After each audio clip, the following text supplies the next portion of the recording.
Hey, welcome to the Free Refills podcast, where we come together as youth leaders to talk about the realities in youth ministry. Our hope is that you leave refreshed, refueled, and re-energized to carry out your work in youth ministry. My name is Wayne Morgan. I'm here with our regular co-host, Johnny Radcliffe. We're also joined with our Northwest Regional Coordinator, Phil Ball. So welcome, Phil. How you doing? I'm doing well. I'm glad to be here. Hey, Johnny, we're actually joined by somebody other than from the state of Pennsylvania here today. So we're having a little West Coast action today. Yeah, I don't know how we let that through. Normally, we have a Hey. very thorough vetting process. My family's in Pennsylvania. My dad's side of the family grew up there, so I've got Pennsylvania ties. Ladies Wow. and gentlemen, Yeah. native Pennsylvanian Philip Ball, it still counts. Sure. Even though we're the national network of youth ministry, somehow it always gets back to Pennsylvania. So Well, they don't call it the Keystone State for nothing there, Wayne. that's for sure. One of the reasons we invited Phil to be a part of the network conversations is because he had the most read blog of for 2023 for NNYM. And so I'm sure we'll jump into that a little bit later. But Phil, welcome. Congrats on being the Northwest Regional Coordinator. I know that you've worked in the region for a while, and then you are now taking on, for several months now, you've taken on the responsibility for the entire region. And so it's great to have you on as a guest.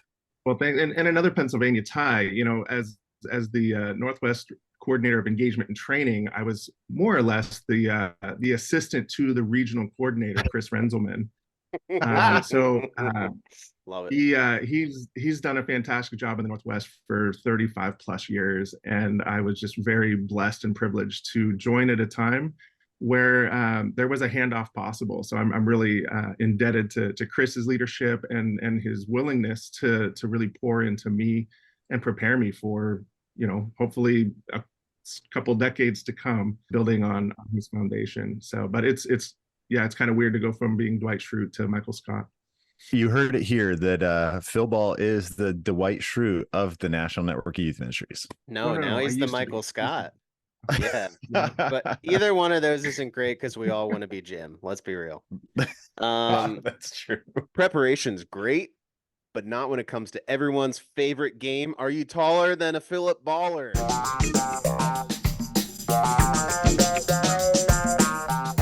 Whoa. I did there. See what I did? See? I hear you. So, Here we go. this is a game of whether something is bigger or smaller than Philip Ball. Now, you may not know this. Philip Ball, he's kind of tall.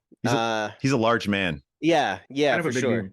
First off, Philip, we have your permission to do this, right? You're okay with this? Yes.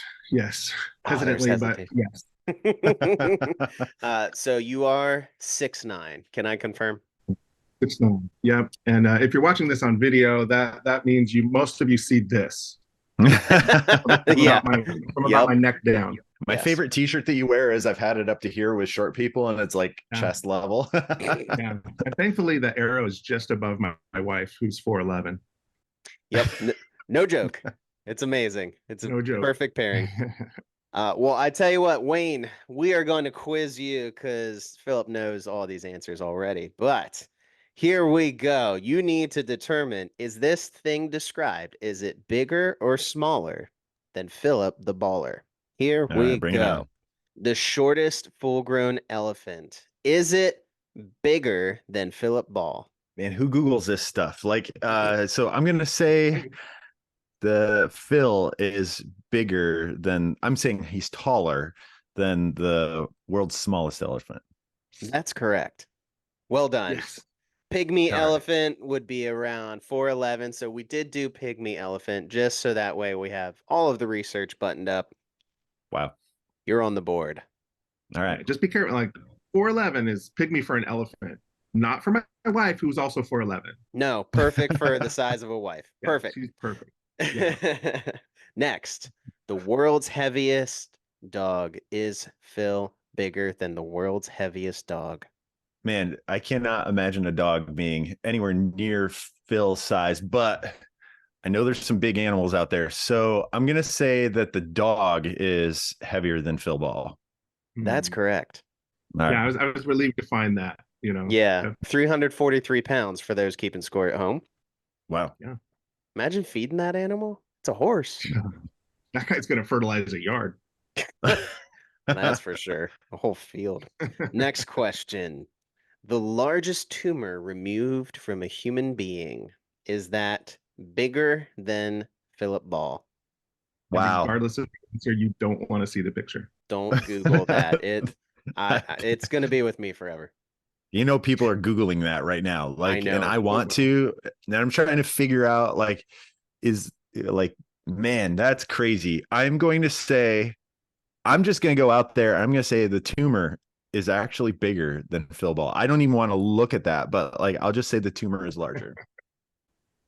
Praise the Lord from whom all blessings flow. No, the tumor's smaller than Phil Ball. But it is 238 pounds. That's more than I weigh. That is one way to drop some weight in a hurry. That's pretty intense. Yeah. How do you even? Oof.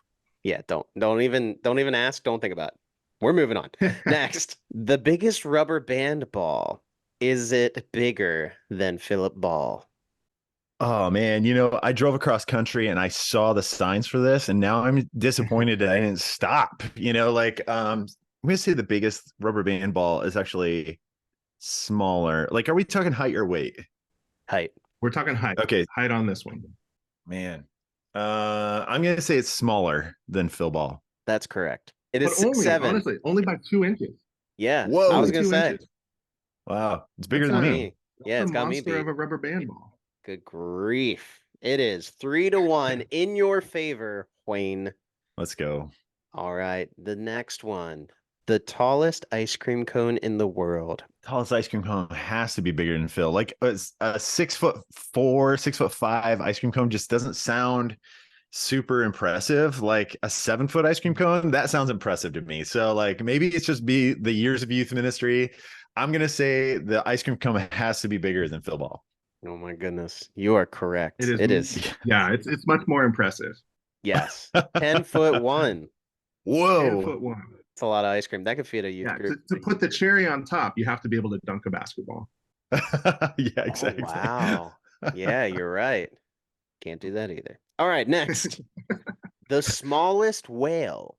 Is it bigger? Well, even this one's height. Is it bigger than Philip Ball? Oh man, here. I mean, this one's I mean, Phil, you're bigger than a whale. No, that's that's where this conversation could go. So I know, tread carefully. Phil, even you being confident in your size still puts me at this like, man, how do I answer this correctly? So I'm gonna say that the Phil is smaller than a baby whale. So I think that's safe for me to say. That's correct. Yes. Man, you are 5-1. This was definitely a sigh of relief on my part too. Yeah, I bet. I don't know. I mean, walking around being like, yo, I'm taller than a baby whale. That's got some teeth to it.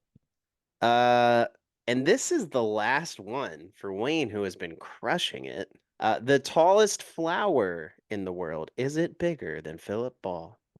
I think sunflowers get up to 7 foot. So I'm just going to say that Phil is shorter than the tallest flower in the world. It's actually, we're talking about the bloom itself. What? Not the plant, the bloom. The bloom. For those who are looking this up, a couple of these bloomed this last year on the campus of Washington State University. Whoa. And made some headlines. So we're talking genetically altered flowers. So I'm going to say that the genetically altered flower is larger than Phil Ball. Let's go with that. Well, yeah, that's genetically altered too. That's still correct. Yes. Well, and to be fair, Johnny, I'm 6'4", so I think I have a little bit more advantage than somebody who's like barely 6 foot tall, where they're like, oh man, I already know that I'm bigger or smaller than a lot of things. So I think I have a little advantage in this game. I think that's probably true. And listen, out of 3 average people, like just 3 people, pick them. I'm not usually the shortest, but yeah, I am certainly the shortest here at 6 foot. So it's fine. But you want to be in a pickup basketball game with the both of us. Yeah, exactly. I am also the worst at basketball of the 3 of us. I am confident. So listen, Wayne, you did way better on this than you did on Drippy Nims, everyone's other favorite game. So congratulations. Yeah, word games are not my forte. Let's just put it that way. So that's all the nonsense I have for everyone. I guess we should actually get to the topic we're going to talk about. Yeah, this month we invited Phil to be a part of the conversation because we're talking about remodeling youth ministry. He published a blog through NNYM in December, and it was really highly read. And I think all of us are always looking for ways that we can advance. I mean, culture's always changing. There's always a need for us to rethink how we're doing things. I think it's important for people to realize we're all youth ministry professionals, but we're also dads. All three of us are fathers, and we all have kids at different phases in ministry. So as we're talking about remodeling youth ministry, we have an invested desire for this as professional youth workers, but also as parents. I'm at a point now where it's this unique position where even just at my church, I'm the elder that oversees the youth ministry that I was the youth pastor of, whose youth pastor was my student, who's now leading my students who are middle schoolers and high schoolers in ministry. And my oldest daughter is actually a youth staff along with my wife and I. We pack the car and take all of us to youth group every week, and it's a pretty dynamic time to have these conversations around youth and youth ministry because it's very real.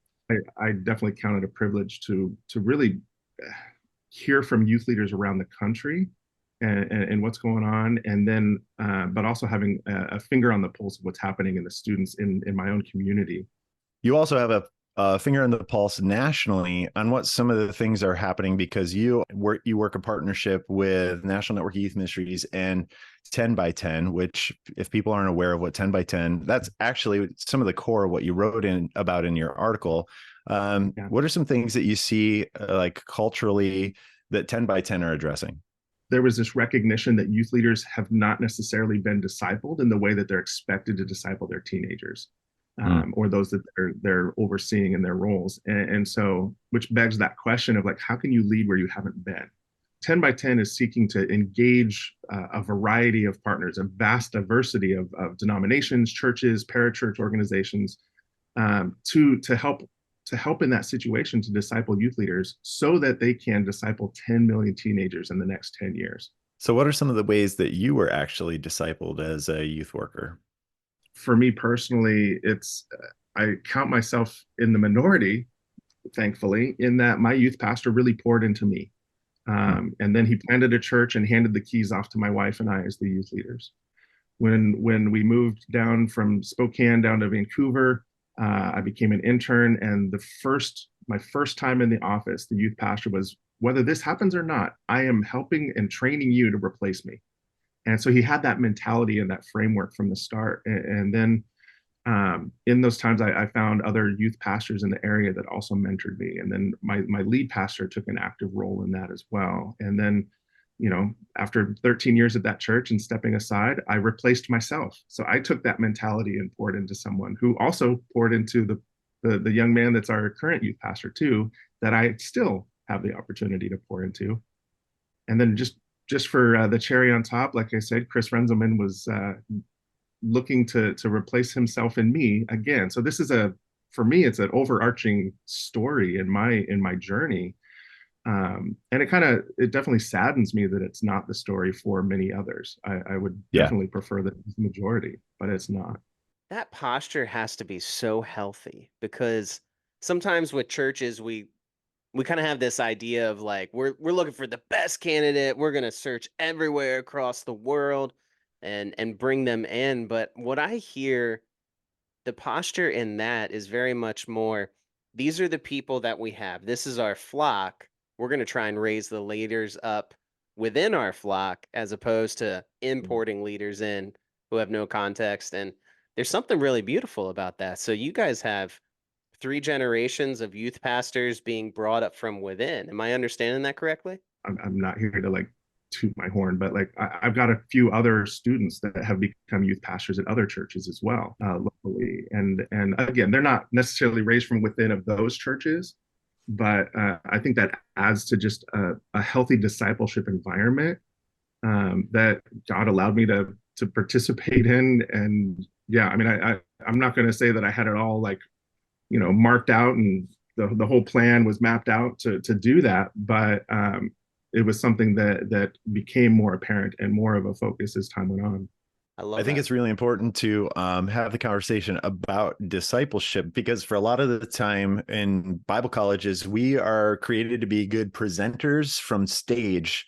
But the conversation about discipleship is more than just presenting from stage. There is an element of discipleship from the stage, but there's some stuff that I was really bad at when I jumped into youth ministry, being able to connect with families. I think it's really interesting. 10 by 10 actually has a Kickstart where it's a free resource where you can kind of, evaluate where your ministry is when it comes to how disciple centric are you. If you're struggling or if you want to revamp some things, they've got 10 areas that are really, really valuable to lean into. And it's they can help you just jump into it ASAP.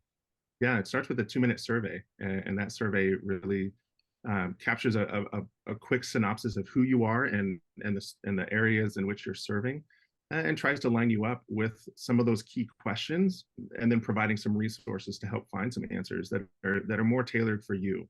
One of the things that I ask myself constantly, because I'm still in charge of our youth group. I'm functioning as a youth pastor, and the question always comes back to is, number one, what makes people want to show up? But then the other thing that I really think through a lot is, what can I provide for these teens that they can't get anywhere else? Hmm. And Yeah. let's be real. I mean, fun is great, and I think it's an essential Mhm. ingredient to what we do. But when it comes to gathering a crowd or making big events, I think there are plenty of other things that are going to be viewed as more fun or more worth your time. So Mhm. the thing I keep coming back to is genuine relationships with adults who care about you. That's something that's harder to find out there in the regular world. So Yeah. as youth groups, and here's the beauty of it.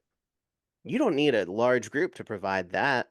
You might be listening to Yeah. this saying, well, we only have like 6 teens in our church.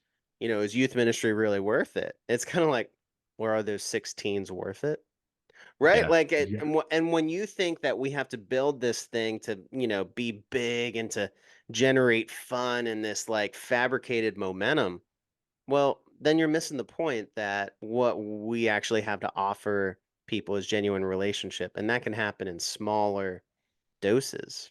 Whether I was at a church plant with 10 kids or a youth group of 50, or at a camp where you have 300-400, um, community, well, that small group community has really taken on a vital importance. And Yeah. I think especially coming out of COVID too, just Mhm.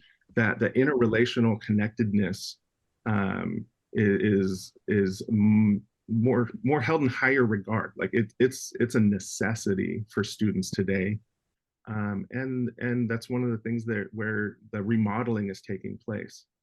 So if that's part of the remodel, how do we become more intentional with that? Students were given a little bit more of the keys to creativity of how to develop that community, and adults who recognized their desire and got behind them were great at equipping them to do that well, which now has translated in many ways into a pretty big resurgence into campus ministries and student-led campus ministries. Travis Deans, with his 9-month mission trip, is capturing story after story of how youth leaders are getting behind students who have that vision to reach their peers, and we're seeing a variety of clubs with a lot of different flavors to them as well, where peers are reaching peers. Where churches maybe haven't done so well, in my opinion, is they're not churches don't always allow the youth pastors to have some, as not, I wouldn't say, they're not saying that that youth pastors aren't allowed to have campus time, but sometimes the youth pastors aren't allowed enough campus time to be where the students are at, instead of like, Hmm. hey, create this space where all these kids want to come to you. And that's a very broad generalization. Yeah. But yeah, Let me ask you this, Philip Ball. Does youth ministry need an overhaul? Should we scrap it and start over? we just had Jordan Francis come on with our network conversations this last week, and he really hit on the need to have more dialogue in teaching students and discipling them than than what I'd say most churches are accustomed to. But we're also seeing how much value listening to our students brings. They bring some great new perspectives. They bring some creative ideas. They ask some really open, honest, raw questions that need to be answered. And so that dialogical approach versus the monologue, it's creating more of a discussion-based discipleship or teaching than what we've seen in the past. These little tweaks are big. Imagine being a Mhm. teen and showing up and saying, I'm part of this conversation, as opposed to, yeah, this old person's just going to yell at me for another 30 minutes. These levels of engagement that if we're able to tweak and we're able to build into our culture, I think we're going to see a lot more community built. We're going to see a lot more catch. So I appreciate you sharing that. Just switching up our teaching or preaching method to really make it a conversation, welcoming questions and creating discussion. I think that's great. Many years ago, my pastor handed out an article just challenging us, like, how do you create an irresistible environment? Well, in youth ministry, I think, the easiest things that come to mind are like, oh, put wall-to-wall video games and screens everywhere. But that's not what it's talking about. Like, it's not like, how do we like just hook them in? How do we kind of find that balance of meeting their needs, speaking into their lives, answering those big questions so that they desire to come back and grow some more. So in this relational side of things, what are some of the downsides? I think youth pastors too are always caught in that dynamic of, I want to hear from my students so I can answer their questions and meet their needs. But there's also those pieces that, like, these young people in general just don't know what they don't know. And that's a place where the youth pastors and the church leaders, that's where they step into. And that's where it gets kind of difficult to, like, hey, let's have this conversation, even though you don't think you need it yet. Final question here. For the person who's listening that says, you know what, I feel like we're kind of in a rut, feel like maybe we've just been going through the motions. What advice would you offer him or her reconsidering? Like, how do we know the areas that we need to revisit? Again, part of that has been that create those safe spaces of listening, being able to hear the big questions that there's a sense in which a lot of people think that the church isn't willing to answer or doesn't want to address their walls. But if you can have open dialogue that's scripturally focused, that is meeting a need. Part of it too is just recognizing that we need to play the long game and not the short game. You can put wall-to-wall video games in a space, and that's going to draw students. But is it going to keep them? No, because not everybody's into video games. And ultimately, like, it's something they can do at home. So why come to a youth group that has all these video games when I can just go home and play them or play them on my phone? So thinking through, like, what are the things that you can provide that others can't, and how can you do that well? But I mean, so much of it is listening. It's so much of it starts with listening to God, listening to his word, listening to your students, listening to parents, listening to your church leadership. And so how do you reframe the vision that's shared on Sunday mornings for a midweek event? That's a great word. I'm going to take that with me and chew on that a bit. Think about the long game, not the short game. Imagine if we had leaders in our youth ministries really thinking 5 to 10 years down the road, more so than in small little bursts. That's great. Thank you so much for sharing that. Yeah, Phil, thanks so much for being a part of this. And if youth leaders are thinking about resources, as you were having a conversation about building relationship, maybe what you need to do is take the relational kickstart from 10 by 10 as a youth leader and as a team to start thinking about ways to shift into what is a more culturally engaging youth ministry. They've got 10 different areas to really focus on. Thanks, Phil, for joining us. Johnny, thanks also for the phenomenal game that once again you bring entertainment to the podcast. I'm Wayne Morgan, Johnny Radcliffe, Phil Ball. Thanks for joining us. We'll see you next time on the Free Refills podcast. Bye, everyone.